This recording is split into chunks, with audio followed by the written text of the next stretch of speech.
Adventist World Radio. Lay feon'ny fanantenana. Izay manakoaniwa ny radio maneran-tany. Lay feon'ny fanantenana nitondra tokiazava.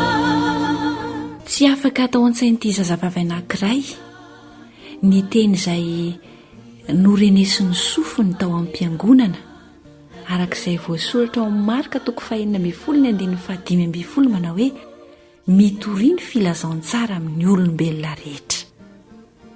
Noraisin-drazazavavy ho azy izany teny izany. Tsy mba nisy tadidiny mihitsy na ny fizarana tao amin'ny toriteny na ny ohatra samihafa nolazain'ilay mpitoriteny, fa izao ihany ny tsy afaka atao an-tsainy: mitoriany filazantsara amin'ny olombelona rehetra. Rehefa tonga tany an-trano izy dia nanao izay ahaveridia azy, nefa vao maika ny verimberina tao an-tsainy io teny io. Inona re ny ataoko hoe? Hitoroany filazantsara ve? Zaza tsy nianatra tany amin'izany kolejy izany akory. Angina nefa tsy mety mangina mihitsy ilay feo. Tsy naharitra izy ka lasa nakatoro-hevitra tany amin'ny mpitandrina. Dia nolazainy tamin'ny mpitandrina fa te hitoro ny filazantsara aho izy, nefa ao ny tsy fahaizako, ao ny fahantrako amin'ny mahakamboty ahy, satria izany mamelona ny reniko mpitondra tena. Izao anefa anaka ho ilay mpitandrina, efa natolotra ao an'i Kristy ve ny fonao? Ny salasala raha zazavavy, tsy namaly eny sady tsy namaly tsia fa niondrika fotsiny. Izao no izy hoy ny mpitandrina: raha tena manolotra marina tokoa ny fonao ho an'i Jesosy ianao, dia ho azonao atao tsara ny mitoro ny filazantsara amin'ny toe-piainana mendrika mba ho hitan'ny olona. Faly Jesosy raha toa ka zazavavy maontina, madio sy mahazo toetra ianao, satria izany ny tena atao hoe toriteny velona ilaina amin'izao androntsika izao. Toroio amin'ny toe-piainanao ny filazantsara dia ho hitanao fa ho maro ny voasintona anara-dian'i Jesosy tomponao. Dia nanaiky raha zazavavy, ary narahany ny torohevitra izay nomeny mpitandrina, ka niezaka isan'andro izy ny anana toetra mendrika mba ho hitany manodidina azy. 2 volana taorian'izay dia indro izy fa niverina nanantona ny mpitandrina indray, ka nizara ny hafaliany, satria vitany ny nitoro ny filazantsara tamin'ireo manodidina azy. Ary tsy nijanona nitoro ny filazantsara izy, na taiza no nalehany. Tsaroko izy fa hay ny toetra mendrika ny tena toriteny velona izay ilaina amin'izao androntsika izao. Ary izay tanora manatanteraka izany ora zazavavy, dia azo lazaina ho tena mpitoro ny filazantsara amin'ny olombelona rehetra. Ianao kory tanora namana, mitoriany filazantsara amin'ny olombelona rehetra. Amen. Miteny ny baiboly hanisan'andro no fonaina, raisoao am-pofaza malaina, fatomotrany andro izao.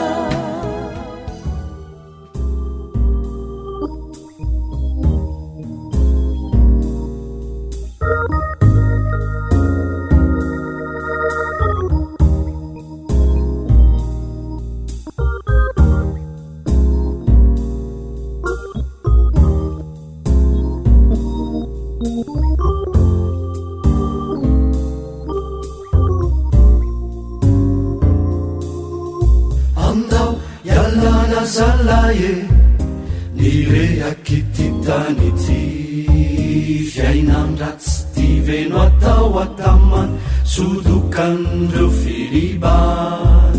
Andao ialana zalaye, de ovay nindray ny famindra, reo zavatra hita tsy nety taloha, ho avao zina atao miry. Andao ialana zalaye, nirehaky ty tany ty, fiainandratsy ty veno atao atamany, sodo dukandreo filiban aminao ialana zalae de ovanindrainy famindra reo zavatra hita tsy nety talo ho avao zina atao miry andao zalae reo ratsy fanaondao ialana andao zalae jibebakiany sauta andao zalae fa ny fakampana tsy olany ny tampoka mantsy tsy ho fantatraoka ny amparany vao intoma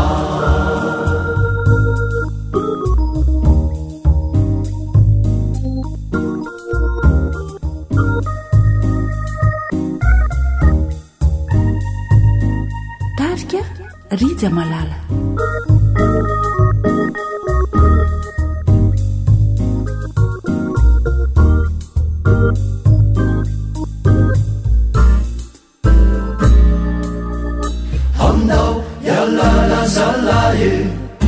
zay rehetra mety ho faratsina ka ny ora fifosafosana talo hitorina anaovanaso ny androm-piaina amintsika rehetra eo avaozina tsisy febe kisika talo izay feno aleme ho pitory afapaonje andao zalae hitariky zay tsy ao ambala andao zalae mivonona malaky sauta andao zalae miakamona roa iala aza mangataka ny ambitsola fa any no andro fiova andao zalae reo ratsy fanaondao ialana andao zalae hibebaky any sauta andao zalae fa ny fakampana tsy olany ny tampoka mantsy tsy ho fantatraoka ny amparany vao itoma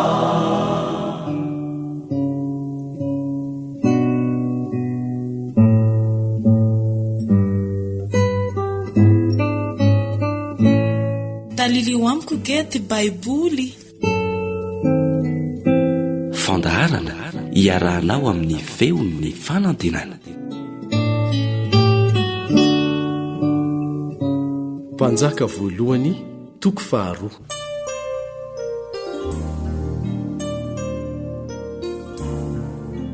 ny afatra nataony davida tamin'ny solomona sy ny nahafatesany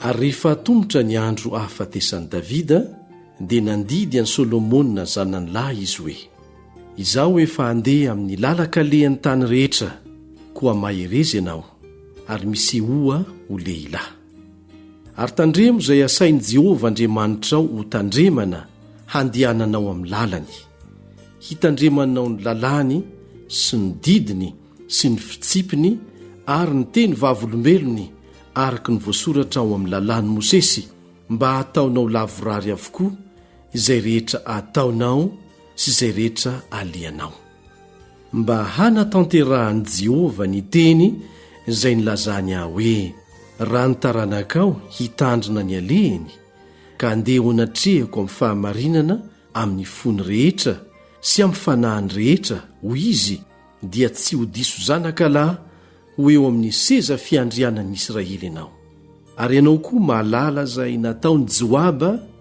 zanak' Zeroia tamiko dia ilay nataony tamin'izy roa lahy komandy ny miaramilan'i Israely dia tamin'ny Abnera zanak' Nera sy tamin'ny Amasa zanak' Jatera izay novonoiny sady nalatsany rà toy ny amin'ny ady nefa tsy nisy ady tsinona ka nasiany rà toy ny amin'ny ady ny fehikibony teny ambalahany sy ny kapany teny atongony koa manao varaka ny fahendrenao ary aza vela hidina any amin'ny fiaina tsy hita amin'ny fiadanana ny volofotsiny.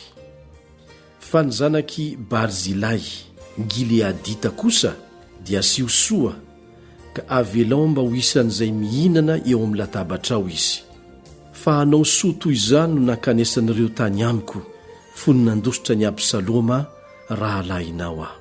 Arindro fa ao aminao koa Simei zanaky Gera, Benjamita avy any Beorima, loza loatra ny nanozonany ahy tamin'ny andro nankanesako tany Mahanaima. Nefa izy mba nidina hitsena ahy tao Jordana ihany. Ary Jehova no nianianako taminy hoe tsy ho vonoiko amin'ny sabatra ianao, koa aza ataonao afa-tsiny izy, fa lehilahy endry ianao ka fantatrao izay tokony hanaovanao azy, ka amin'ny fandatsahan-drà no ampidinanao ny volofotsiny ho any amin'ny fiaina tsy hita. Ary Davida dia lasa nodimandry any amin'ny razany ka nalevina ao an-tanànan'i Davida. Ary ny andro nanjakan'i Davida tamin'ny Israely dia 40 taona. Tao Hebrona no nanjakany 7 taona, ary tao Jerosalema no nanjakany 13 taona. Ny nataon'i Solomona hampiorina tsara ny fanjakany.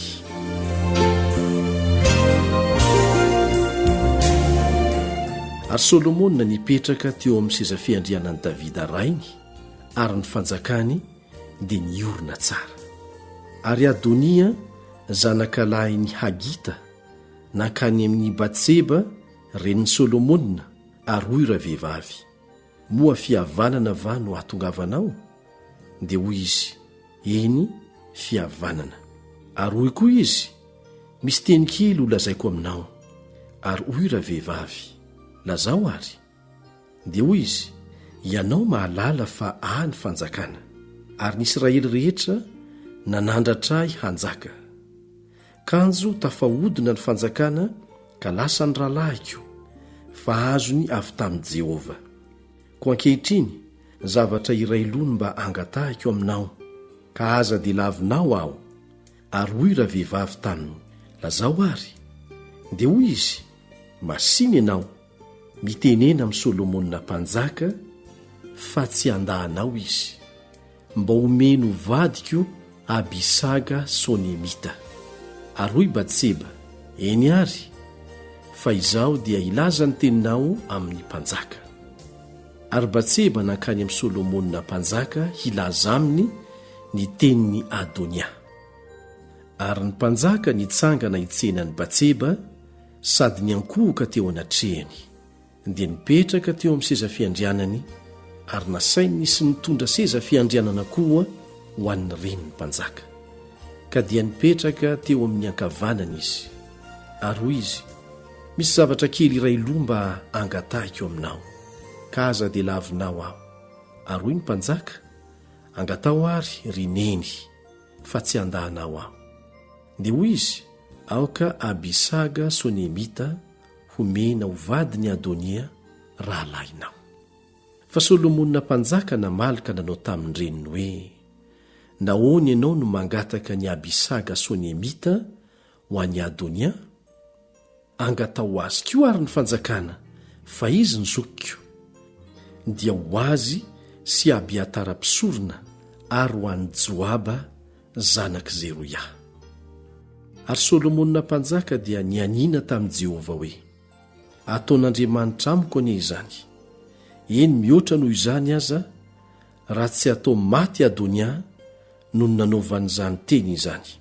Ko ankehitriny, raha velona koa Jehova, izay nampitoetra sy nametraka teo amin'ny seza fiandrianan'i Davida raiko, sady nanome ahy farahandimby arak'izay nolazainy, dia atao maty anio ihany Adonia. Ary Solomona mpanjaka naniraka ny Benaia zanaky Joiada, ary izy namely azy ho faty. Ary Abiatara mpisorona dia nilazany mpanjaka hoe, mandehany ianao hankany Anatota ho any atambohonao, fa olona tokony atao maty ianao. Nefa tsy ataoko maty amin'izao andro izao, satria nitondra ny fiaran'i Jehova Tompo teo alohan'i Davida raiko ianao sady niara-ny tondra fahoriana tamin'ny raiko tamin'izay rehetra nampahoriana azy. Ary Solomona dia nanongana ny Abiatara tsy ho mpisoron'i Jehova ka dia natanteraka ny tenin'i Jehova ilay nolazainy tao Silo ny amin'ny taranaki Ely izy. Ary ireny Joaba izany, fa Joaba efa niodina nanaraka ny Adonia kanefa tsy niodina nanaraka ny Absaloma izy, dia nandositra nakao amin'ny trano lain'i Jehova izy ka nangia ny tandroko ny altara. Ary nambara tamin'i Solomona mpanjaka fa Joaba efa lasa nandositra ho ao amin'ny trano lain'i Jehova ka indro eo anilan'ny altara izy. Dia nirahany Solomona Benaia zanak' Joiada ka nilazany hoe andeha asio izy. Ary Benaia tonga tao amin'ny trano lain'i Jehova ka nanao tamin'i Joaba hoe izao no nolazainy mpanjaka, mivoay ianao fa hoy izy tsia, fa eto ihany aho no faty. Ary Benaia nitondra teny tany amin'ny mpanjaka indray hoe izany no lazainy Joaba ary izany no navaliny ahy.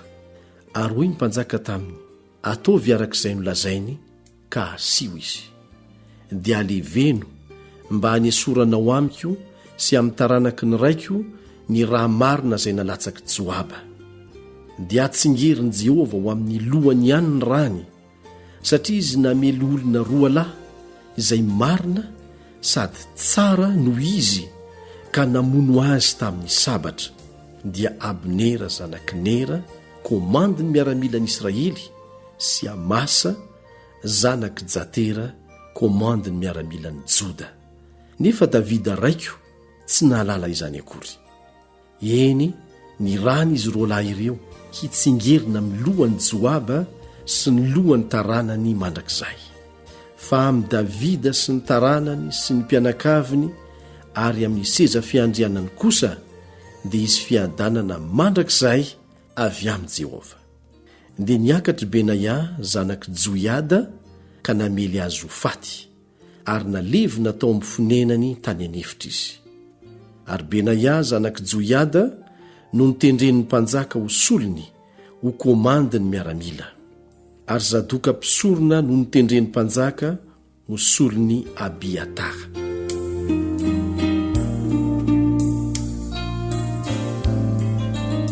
Ary ny mpanjaka naniraka naka ny Simei ka nanao taminy hoe manaova trano ato Jerosalema ianao ka mitoera aho, ary aza miala aho ianao na ho aiza kory.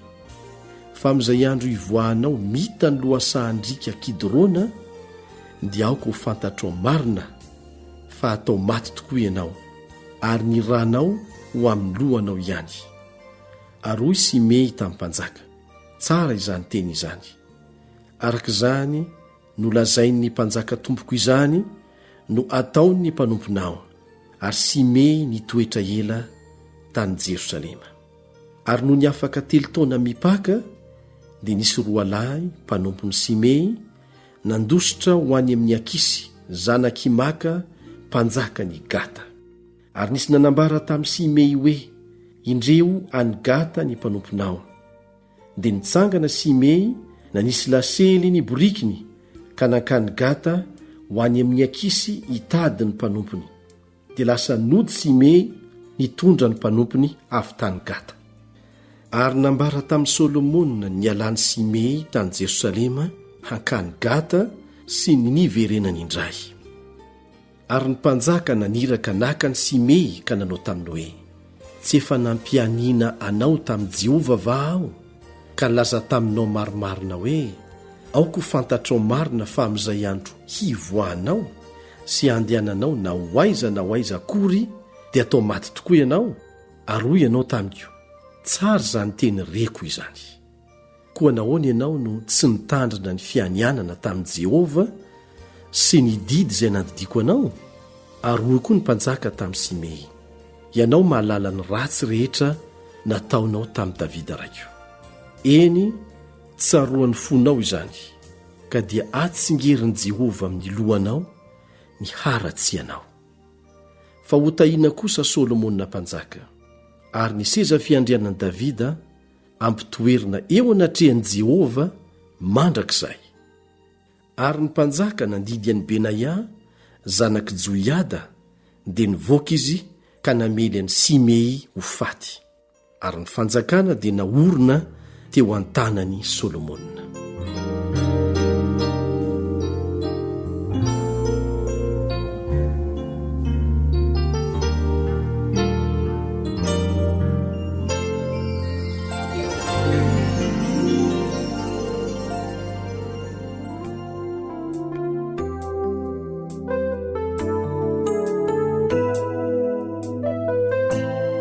Écho du Christ annonce B2.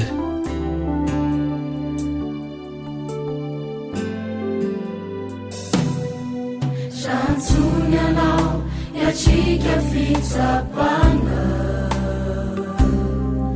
faurinave fanenjeany anikio tetsarovy sy fantaro filatanana piarotiana izy ombana sarodalana ny fiainatsika ety hasoparana tsy misy ny fity natafiotra alondrano faorina mampimalo ilazao Jesô faizana ampiana mijoro mareta izy ombana mitraka oazakivy mivava natafiotra alondrano faorina mampimalo ilazao Jesô faizana ampiana. AWR boîte postale 700 Antananarivo 100. Téléphone 034 06 797 62.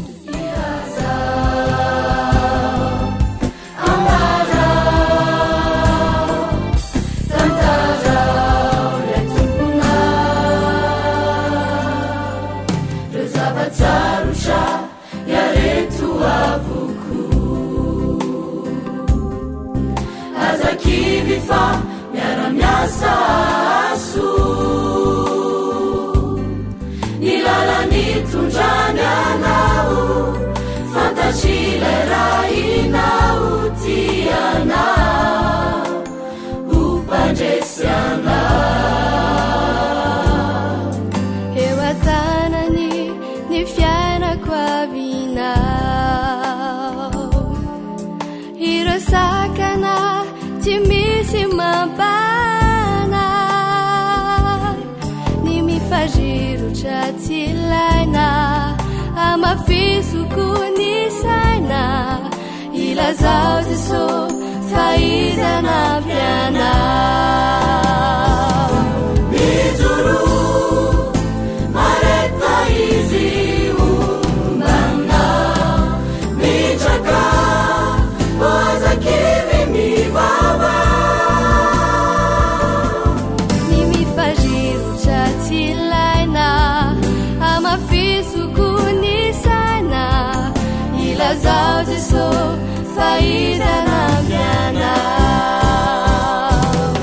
mijoro mareta izy ombana mitraka oazakivy mivava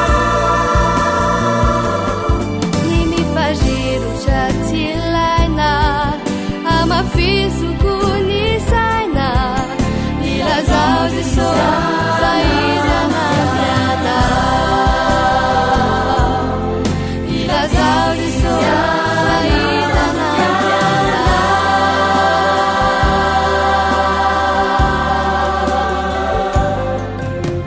zay lay monja ny fanantenana. AWR manolotra ho anao feon'ny fanantenana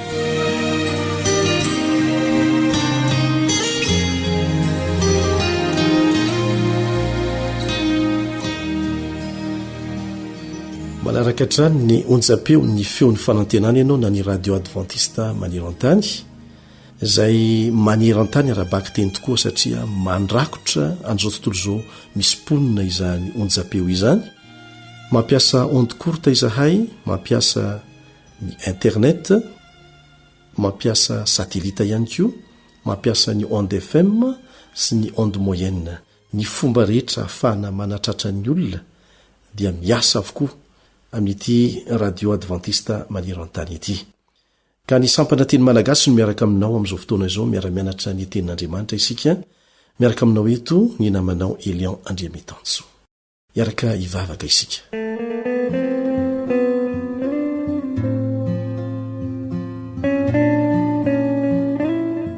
raizany an-danitra ao misaotra anao zay satria nomenao tombontsoa indray ho afaka manohy izao fiarah-mianatra izao mangataka famelan-keloko aminao zahay ny amin'ny tsy fahaizanay mankasitraka ny fizarana ny fahamarinana ataonao aminay ampio izay tompo mba anana fahendrena hivavaka aminao marina tokoa tsy hivavaka amin'olombelona na amina trano vato na amin'ny trano biriky na trano hazo fa hivavaka aminao dia entina iambavaka ny fiarah-mianatra ny teninao satria nataonao hitondra soanay zany angatahana amin'ny anaran'i Jesosy ary zany vavaka izany ary isaorana amin'ny anaran'i Jesosy ihany koa amen.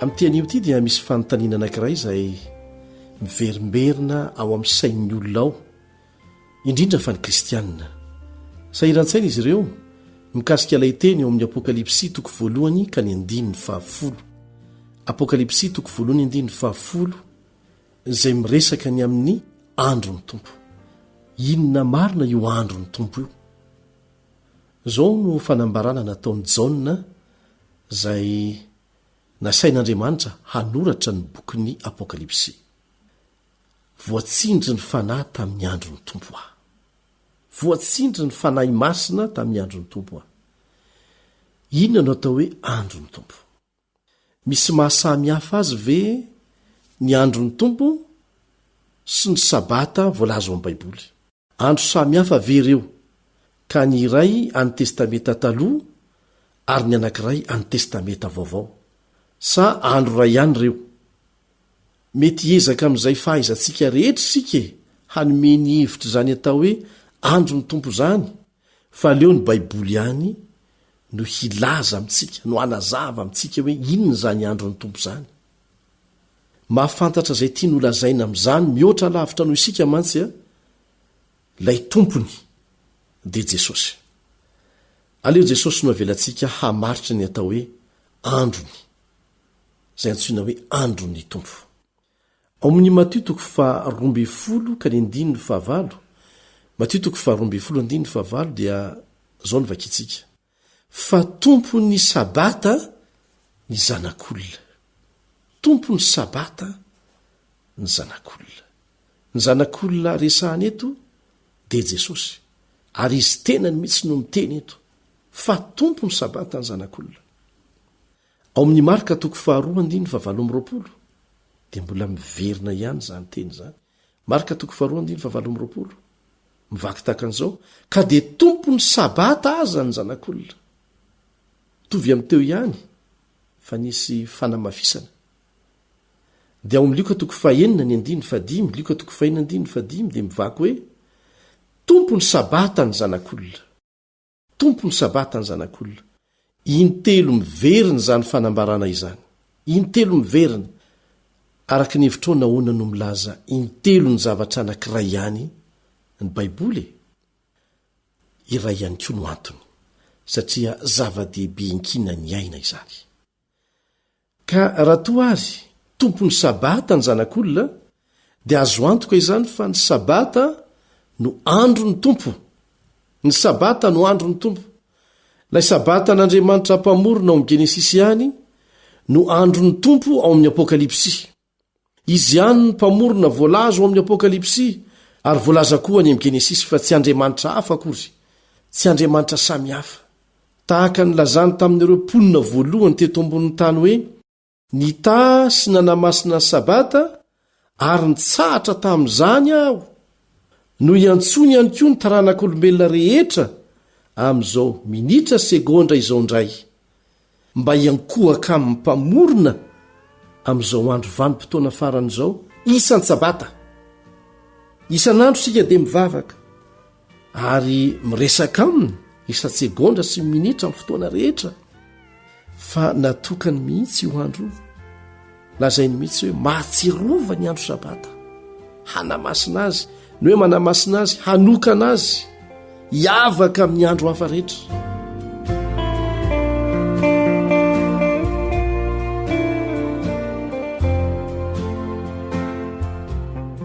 toy izao no fanoritan'ny apokalipsy an'ireo olona velona amin'ny andro farany ao amin'ny apokalipsy 7:12 apokalipsy 7:12 indro ny faharetan'ny olona masina izay mitandrina ny didin'Andriamanitra sy ny finoana an Jesosy. Ireo vahoaka an'Andriamanitra miandry ny fiverenany tsy ho ela intsony ne sady mino ny famonjena nataon'i Jesosy ho azy ary mitandrina ny didiny ho vokatra izany. Ao anatin'izany didy izany ny sabata ny andro fafito. Azonao vakiana izany eo amin'ny Exodosy 20. Ankatoa azy ampitiavana, ankatoa izany baikon'Andriamanitra izany ampitiavana ireo rehetra izay nandray ny famonjena natolony. Baikon'ilay Andriamanitra tiany izany dia ataony e. Miezaka Satana miaraka amin'ireo mpanaraka azy mba hanafoana n'izany sabata izany satria fahatserovana ilay Andriamanitra mpamorona amin'ny mampamorona izao rehetra izao azy ny sabata ary izay no mahatonga ny devoly mankahala n'io sabata io satria miady amin'Andriamanitra izy, miady amin'ny fahefan'Andriamanitra izy ary ny fahefan'Andriamanitra dia miorona amin'ny mampamorona azy sy mampamonjy antsika azy. Azonao an-tsaina amin'izany angamba fa misy ady hatrany amin'ny atsipiriany mihitsy. Ny boky ny apokalipsy dia milaza mazava tsara fa tandindo ny tena fiankofana marina ny sabata amin'ny vanim-potoana ny andro farany. Ho tandindo ny tena fiankofana marina sabata mandritry ny mandrakizay ary fifaliana ho antsika ny ankohaka aminy le Andriamanitra mpanao antsika, le Andriamanitra be fitiavana, le Andriamanitra mahery indrindra ihany koa anefa tsy amin'izao fotoana izao ihany fa mandritry ny mandrakizay mihitsy.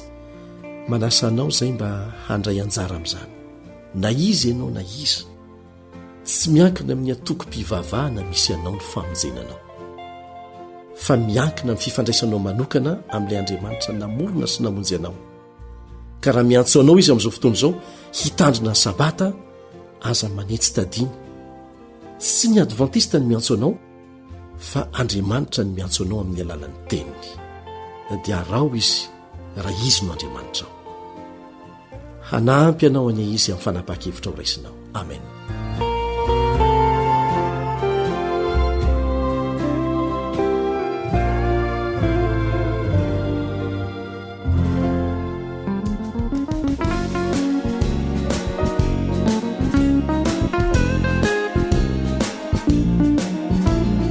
feonanjomara betivaga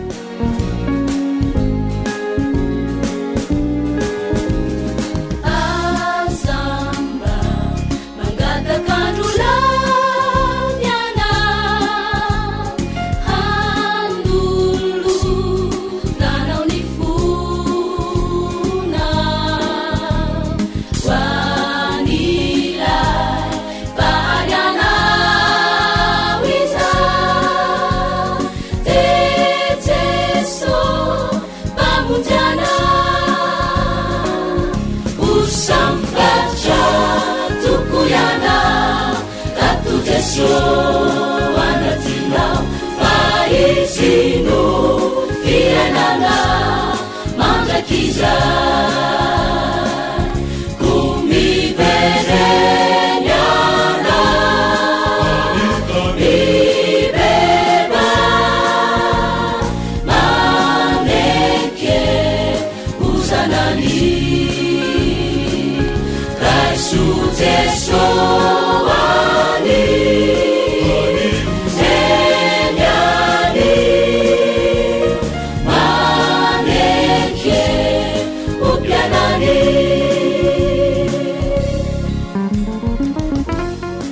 AWR mitondra fanantenana isan'andro ho anao.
Ankoatra ny fiainoana amin'ny alalan'ny podcast dia azonao atao ny miaino ny fandaran'ny AWR sampana teny malagasy amin'ny alalan'ny Facebook isan'andro amin'ity pejy ity AWR feon'ny fanantenana.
Panarahana ny fandaharana vokarin'ny radio feon'ny fanantenana ianao. Aza miala fa mbola mitoy ny fotoanantsika. Misaotra tompoko.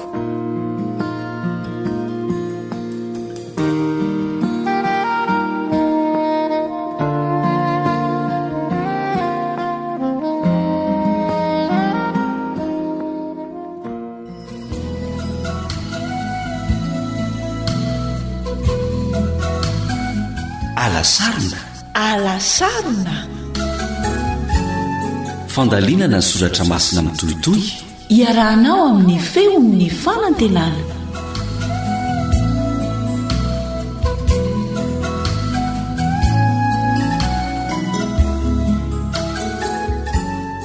miarabanao ry mpiaino namana ary miarabanao koa namana aritiana amin'izao fanoziantsika ny fiaramianatra ny tenin'Andriamanitra mitohitohy izao. miarabaka lehibanidriantsikivy ary miaraba ihany koa ny mpiaino sady mpiara-mianatra ny tenin'Andriamanitra. Inona ary no lohateny lesona ianarantsika anio namana aritiana? No hoe rehefa ho avy ho anao Jesosy. rehefa ho avy ho anao Jesosy. loha hevitra mahafinaritra tokoa izany. Andeha aloha tombontsika mivavakary ny fiarah-mianatra.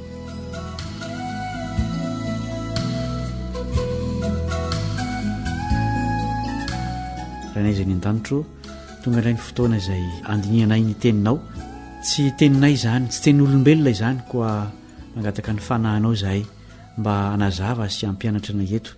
Ary engany izao fianarana izao mba ampitombo anay eo amin'ny lafiny ara-panahy ka hovonina eo aminao zay rehefa hiverina eny amin'ireo lanitra Jesosy. Amin'ny anarana no angatahanay izany vavaka izany. Amen.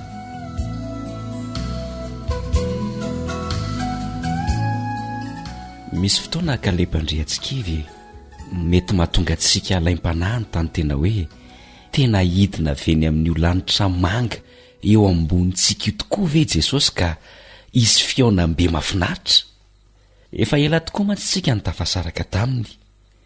Ohatrany tosarotra inoany izany hoe fiafarana mafinaritra ny tantara lava be sy mampivarahotsa ny ity tany iainantsika ity. Misy zavatra tokana izay mamelona ny fanantenana ao am-pontsika nefa. Tsy inona akory izany fa ny fanimpanantenan'i Jesosy ny amin'ny fiverenany indray. Izao mantsy ny voady nataon'i Jesosy. Tena voady talohany nandaozany ny mpianany ho any an-danitra izy. Hoy izy ao amin'ny Jaona 4:12 ny 1 hatramin'ny 9. Jaona 4:12 hatramin'ny 9. Aza malahelo ny fonareo, minoa n'Andriamanitra ary minoa koa. Ao an-tranony raiko misy fitoerana maro. Raha tsy izany dia efa nilaza taminareo fa andeha amboatra fitoerana ho anareo ary raha andeha amboatra fitoerana ho anareo dia ho avy indray ka handray anareo any amiko, ka izay hitoerako no hitoeranareo koa. Jaona 4:12 hatramin'ny 9 misy an'izay teny voady nataon'i Jesosy zay. Izany hoe nanome toky an'ireo mpanaradia azy Jesosy talohan'ny akarany tany an-danitra ka nanao hoe hiverina indray nanome toky izy fa hiverina indray. Rehefa hiverina indray dia aka ireo rehetrarehetra nahatoky azy ho any amin'ilay toerana manokana izay efa nomanina ho antsika. 9:4 eo kalebandriatsikivy no iresahany ny soratra masina momba n'izany fiaviany Jesosy fanondroany izany.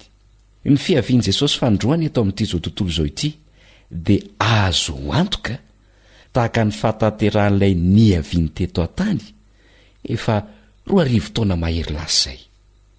Fa iny elabe no efa nanomezan'Andriamanitra fampanantenana fa hisy Mesy ho avy izay mpanafaka hitondra ny helokontsika amin'ny tenany ary hitondra famelana ho an'ny fahotantsika olombelona. Ohatrany sarotra tamin'ny olona maro tao anatin'ny tontolo fahiny no nino an'izany fampanantenana izany ary tsy dia nisy nampiraika azy ireo firy tamin'ny fiainany dia tonga nefa Jesosy ary maty teo ankazo fijaliana. Tanteraka tamin'am-boninahitra lehibe mihoatra izay noheveran'ny olona nefa ilay teny fampanantenana. Ho tanteraka ihany koa ilay fampanantenana ny amin'ny fiverenany indray. Afaka metehatra amin'ilay tiantsika isika izay ho avy ary tsy vitany hoe ho avy fotsiny fa anangona an'ireo izay nosandainy tamin'ny tombam-bidy tsy manam-petra. Fanantenana mahafinaritra tokoa izany ary araka ny voalazanao teo namanaritiana dia hoe azo antoka izany, mbola tsy tonga izany saingy azo antoka nitrangany izany fiverenan'i Jesosy izany. Ho avy tsy ela izany izy, te hoana mafy aminy ve ianao?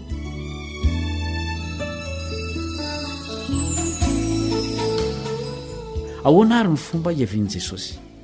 Amin'ny fomba miafina ve sa andeovaka itsika ny teniny ao amin'ny Matthieu 7:20 andiny 5:20 ka hatramin'ny 7:20. Matthieu 7:20 andiny 5:20 ka hatramin'ny 7:20. Indro voalazako aminareo raha teo izany. Ary amin'izany raha misy manao aminareo hoe indro any an'efitra izy aza mankany, indro ao amin'ny efitrano izy aza mino. Fa tahaka ny elatra avy any antsinanana ka hita trany andrefana dia ho tahaka izany ny fiavian'ny zanak'olona. isy tselatra iseho miariary eny rehetra eny noho izany dia tsy hotranga miafinafina na ho an'ny toerana iray manokana fotsiny ny fihevian'i jesosy. azonao an-tsaina ve zany fionana mahafinaritra amin'i jesosy zany rehefa afaka ahitatavany kristy isika amin'ny farany ho sary ny fisehoany be voninahitra ny alahelo sy ny tahotra ao anatintsika ho fafany ny fanaintainana rehetra izay nafentsika tao am-pontsika tao. Fiavian'i jesosy zany no hatanteraka ny faniriantsika lalina sy ny zavatra mahafinaritra indrindra izay andrasantsika. Rehefa zany dia ho any amin'ny mandrakizay isika izay misy fiarahana kaiky dia kaiky amin'ilay olona mahafinaritra indrindra eto amin'izao tontolo izao. Kanefa ny fanontaniana mipetraka ihany koa na manankalebandriantsika dia hoe iverina indray amin'ny tena olona azy ve jesosy? Mamaly an'izany eo amin'ny Apokalipsy 1:10. Apokalipsy 1:10. Ary raha mbola nandinika ny lanitra izy ireo tamin'ny nandehanan'i Jesosy, indreny isy roalahy teo anilany ny akanjo fotsy izay nanao hoe ry lehilahy Galiliana, nahoana no mijanona eto mijery ny lanitra ianareo? Iny Jesosy izay nampiakarina ny ala taminareo ho any an-danitra iny dia mbola ho avy tahaka ny nahitanareo azy niakatra ho any an-danitra. Tamin'ny andro nandaozan'i Jesosy an'ity tontolo ity no nanomezany anjely tokony mpianany fa iny Jesosy izay nakarina ny an-danitra iny fa tsy olo-kafa no ho avy indray amaha-mpanjaka ny mpanjaka azy. Io ihany ilay Jesosy izay nanasitrana ny marary, nanokatra ny masony jamba. Io ihany ilay Jesosy izay niteny tamin'ny kalefahana tamin'ilay vehivavy azony jangajanga, namafa ny ranomasony mpisaona ary nandray ny zaza teo am-pofony. Io ihany ilay Jesosy izay maty teo ankazo fijaliana, nitsahatra tao am-pasana ary nitsangana tamin'ny andro fahatelo, ary nitsangana tamin'ny maty afaka teloana. Marina tokoa izany na ho an'ny aritiana. Fa ny fanontaniana mipetraka dia izao indray hoe afaka ahitan'i Jesosy fa isika rehefa ho avy izy. Mazava ny fanambaran'ny tenin'Andriamanitra ny amin'izany. Manasanao maka ny Apokalipsy 1:17. Apokalipsy 1:17. Indro izy avy amin'ny raona ary ny maso rehetra ahita azy. Samy anatry maso ny fiavian'i Jesosy avokoa izay rehetra velona rehefa ho avy izy, na ny marina na ny ratsy fanahy. Araka ny voalazan'i Jesosy dia firy no isan'ny olona hita izany fiaviany iray izany. Jesosy ihany no asantsika mamaly ny fanontaniana. Matio 7:17. Matio 7:17. Ary amin'izany andro izany dia iseho eo amin'ny lanitra ny famantarana ny zanak'olona ka dia hitomany ny fireneny rehetra ambonin'ny tany ary hita ny zanak'olona avy amin'ny kery sy voninahitra lehibe eo amin'ny raon'ny lanitra izy. Ahita ny fiavian'i Jesosy ny olony rehetra izay velona eto amin'ity bola tany misy antsika ity rehefa hiverina indray izy. Samy ahitan'i Jesosy avokoa ny olona rehetra. Izy ary zany no hiaraka amin'i Jesosy rehefa ho avy izy. Matio 5:30 mamaly an'izany fanontaniana mety manitikitika anao zany ihany koa. Iza no hiaraka amin'i Jesosy rehefa ho avy izy? Ary raha tonga ny zanak'olona amin'ny voninahiny, arahan'ny anjely rehetra, dia hipetraka eo ambony seza fiandriana ny voninahiny izy. Alaivo sary an-tsaina angeny mety ho endrika izany fiavian'i Jesosy zany, miaraka amin'ny famirapiratana lehibe ho didin'ny anjely rehetra rehetra. Azo antoka fa fotoana manetriketrika sy goavana tokoa izany. Fa aroviana ary zany no hitrange. Azo fantarina ve ny daty? Matio 7:17 sy 4:7. Matio 7:17 sy 4:7. Hoy Jesosy: fa ny amin'izany andro sy ora izany dia tsy misy mahalala na dia ny anjelin'ny lanitra aza, afa-tsy sy ny iray ihany. Koa miomana kosa ianareo fa amin'izay ora tsy ampoizinareo no hiavian'ny zanak'olona. Ahita izany fahatongavana be voninahitra Jesosy zany avokoa ny rehetra, saingy maro ny tsy niomana hiatrika izany. Vonina amin'ny fiavian'i Jesosy ary venao. Fanontaniana mipetraka izay ilaina valiny any anatin'ny tsirairay avy izany fanontaniana izany. Na manankalebandriantsika manapetra ny fotoana fahantsika niaraka hatreo alohan'ny fiarahantsika mianatra sy mandinika ny ten'Andriamanitra tamin'ny tian'io ity fa hivavaka isika amarana anazy.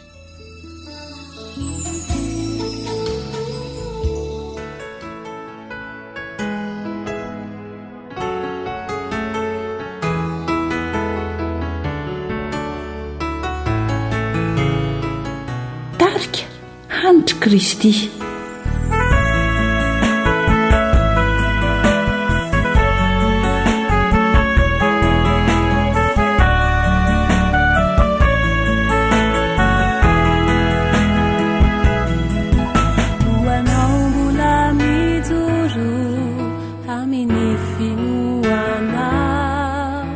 Miatrikady mafy isan'andro izao, sao no afatra apetrako aminao, mahereze kely sisane ho vitany adinao.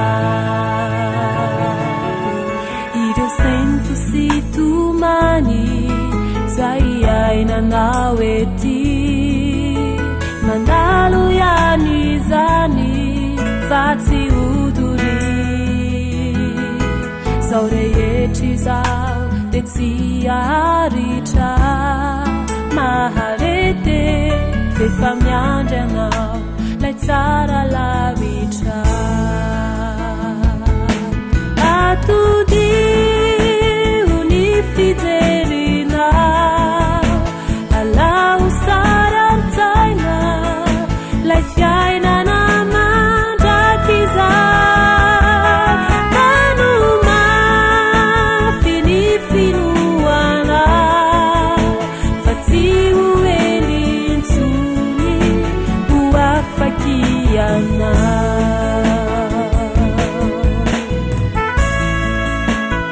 You are listening to Adventist World Radio, the voice of hope.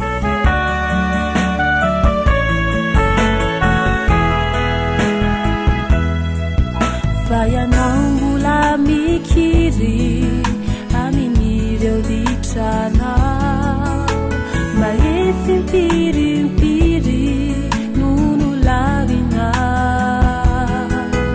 Ilay tanana maniry anafaka, fa naleonao zao tontolo izao zay feno fitaka.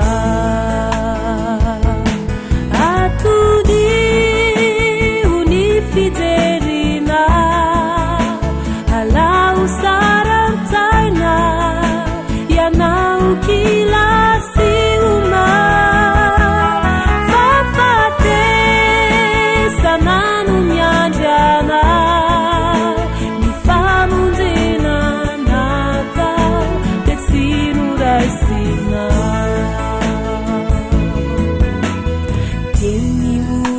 Misiny azonao atao, atolory anin Jeso ny fiainanao.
Raiso ny adresy ahafahanao mifandray aminay: awr malagasy @gmail.com.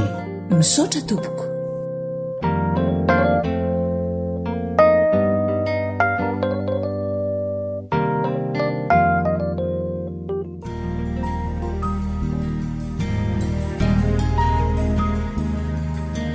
Fa ny teninao no fahamarinana.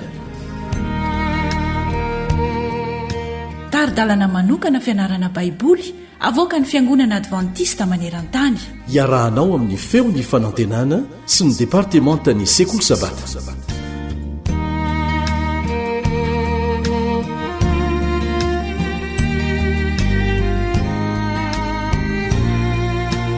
tonga eo amin'ny fotoana andinitsika ny tenin'andriamanitra amin'ny alalan'ny leson'ny sekoly sabata indray sika asaina anao naraka izany hatramin'ny farany eo ampandalinana trany ny drafitr'andriamanitra ho any ankonantsika isika ny amin'ny ray aman-dreny sy zanaka no loha hevitra hodinitsika mandritra ny andro vitsivitsy everina fa lohateny ahalianantsika izany satria mahakasika ny fitaizana hivavaka isika lohan'ny anomboana ny fiarah-mianatra.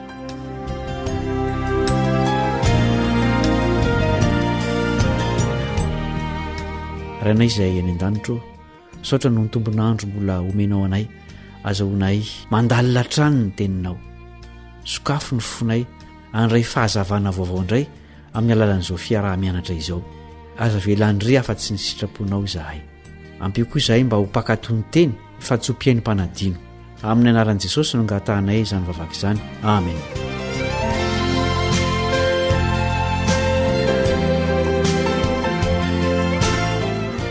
ny andininy atao tsenjery amin'ity lesony ity dia ny salamo 7:1 salamo 7:1 indro lova avy amin'i Jehovah ny zanaka maro tamby ny ateraky ny kibo indro lova avy amin'i Jehovah ny zanaka maro tamby ny ateraky ny kibo toe-javatra mahazatra sy efa-piseho ny fahaterahana ka matetika eo nefa tsy tao zava-mahatalanjona tsoniny amin'izany alaivosary-tsaina ny eve mitrotro any kaina kely araka ny hevitrao mety ho nanahoana ilay ny fihetseham-pony raha nitrotro voalohany any kaina izy ahoana ny amin'ireo fiovana marobe tsapany teo amin'ny vatany raha nitombo tao an-kibo ny kaina nanaona koa ny fahoriana tsapany rehefa niteraka azy izy inona ary no mety ho tao an-tsainy raha nijeriny mason'ilay zaza tamin'ny voalohany indrindra izy nitovy tamin'ny adama seva izy saingy kely dia kely ary marefo ahoana indray ny amin'ny Sara izay niteraka tamin'ny 120 taonany inona ny fihetseham-pony rehefa nijery ny endrika Isaka zanany izy ny Isaka moa dia midika hoe fiomehezana azo antoka fa feno fifaliana tokoa Sara isaky ny manonona ny anarany nangataka zazalahy tamin'Andriamanitra nandritra ny fotoana lava ihana ka nomen'Andriamanitra ny Samuela izao no lazainy ao amin'ny Samuela 1:1 andininy 7:20 Samuela 1:1 ny azahoako ity zazalahy ity no nivavahako dia nomeny Jehovah izay nangatahako taminy teo koa i Maria reny Jesosy izay nanjary reny mpianakaviana raha mbola tanora tokoa azo antoka ny fitiavana lalina tsapany raha nitrotro ny zanak'Andriamanitra teny an-tsandrina tsy ny olon-drehetra nefa no manana ny tombontsoa ray aman-dreny sy ny andraikitra mifandraika amin'ny fitaizana na izany aza amin'ny lafiny mivelatra kokoa dia mety ho ray aman-dreny avokoa ny olona rehetra hojerentsika mandritra ny andro vitsivitsy ireo fanandraman'ny fitaizana ny fifaliana azo amin'izany ny tahotra ary ireo olana manokana mety ho hita eo mpitaizana ny zanantsika ho an'Andriamanitra mbola fampidirana ihany ny fiarantsika mianatra androany antenaina fa isy lesona sarobidy indray ho raisintsika avy amin'ny alalan'izao fiarah-mianatra izao koa dia asaina ianao tsy ho tapaka amin'ny fiarantsika mandalina ireo fizarana rehetra mandrafitra nyity lesona ity mametraka ny mandra-pitafa ny namanao kalebandretsikivy.